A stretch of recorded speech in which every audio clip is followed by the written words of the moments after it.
ఖమ్మం జిల్లాలో పర్యటిస్తున్నారు మంత్రి కేటీఆర్. జిల్లాలో పలు అభివృద్ధి కార్యక్రమాలకు శంకుస్థాపన చేశారు. విపక్షాల తీరుపై తీవ్ర విమర్శలు చేశారు. ఖమ్మం జిల్లాను అన్ని విధాలా అభివృద్ధి చేస్తామని హామీ ఇచ్చారు.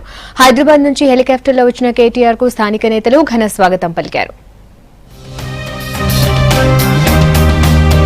పంచెలు కట్టుకుని భుజాన కండువా వేసుకుంటే రైతులు కాలేరని, కాషాయం కట్టుకున్న వారంతా బాబాలు కాలేరని విపక్షాలపై ఫైర్ అయ్యారు మున్సిపల్ ఐటీ శాఖల మంత్రి కేటీఆర్.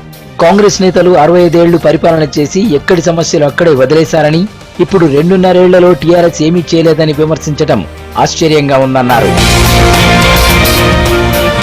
ఖమ్మం జిల్లాలో పర్యటించిన కేటీఆర్ పలు అభివృద్ధి కార్యక్రమాలకు శంకుస్థాపనలు చేశారు. 6 కోట్ల వ్యయంతో చేపట్టనున్న లకారం చెరువు సుందరీకరణ పనులు, ఎన్ఎస్పీ క్యాంపులో ఖమ్మం మున్సిపల్ కార్పొరేషన్ భవనం నిర్మాణం, మమతా హాస్పిటల్ రోడ్డు నిర్మాణంతో పాటు సత్తుపల్లి నియోజకవర్గంలోని Buggapadu food park, Gollapadu channel కు శంకుస్థాపన చేశారు.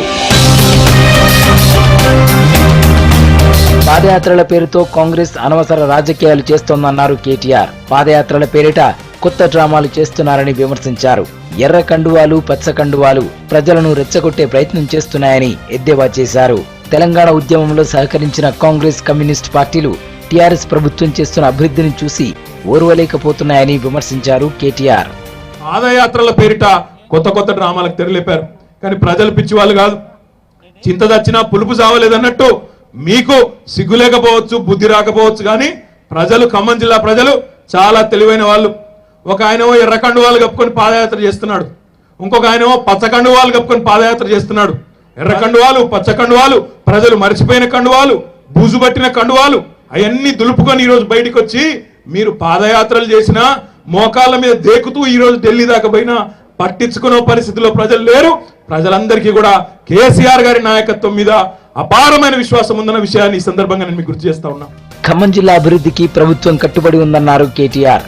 ఖమ్మంలో ఐటీ పారిశ్రామిక పార్క్ ఏర్పాటుకు ప్రభుత్వం సిద్ధంగా ఉందన్నారు. రాబోయే 2 ఏళ్లలో ఖమ్మంలో ఐటీ పార్క్ ప్రారంభిస్తామన్నారు. ఖమ్మం యువకులకు ఉపాధి అవకాశాలు కల్పిస్తామన్నారు. రాబోయే 2 ఏళ్ల కాలంలోనే ఇదే ఖమ్మం పట్టణంలో మళ్ళీ నేను తిరిగి వచ్చి ఐటీ పార్క్ ను తప్పకుండా ప్రారంభిస్తానని చెప్పి కూడా నేను ఈ సందర్భంగా మీకు విజ్ఞప్తి చేస్తా ఉన్నా. ఒక 50,000 స్క్వేర్ ఫీట్లతో తప్పకుండా ఒక ఐటీ టవర్ ను కూడా రాష్ట్ర ప్రభుత్వ ఖర్చులతోనే పట్టణంలో నిర్మాణం చేస్తాం. ఇక్కడ ఉండే విద్యార్థులకి, ఇక్కడ ఉండే యువకులకి ఉపాధి అవకాశాల కోసం హైదరాబాద్ కో, బెంగళూరుకో, ఢిల్లీకో పోయే పని లేకుండా ఇక్కడే ఏర్పాటు చేస్తాం. తప్పకుండా ప్రభుత్వం ఆ విద్యార్థుల పక్షాన కూడా ఉంటుందని చెప్పి కూడా మీకు తెలియజేసుకుంటూ, అభివృద్ధి కార్యక్రమాల ప్రారంభోత్సవానికి హైదరాబాద్ నుంచి హెలికాప్టర్లో ఖమ్మం వచ్చిన మంత్రి కేటీఆర్ కు అంతకుముందు అర్చకులు పూర్ణ కుంభంతో ఘన స్వాగతం పలికారు.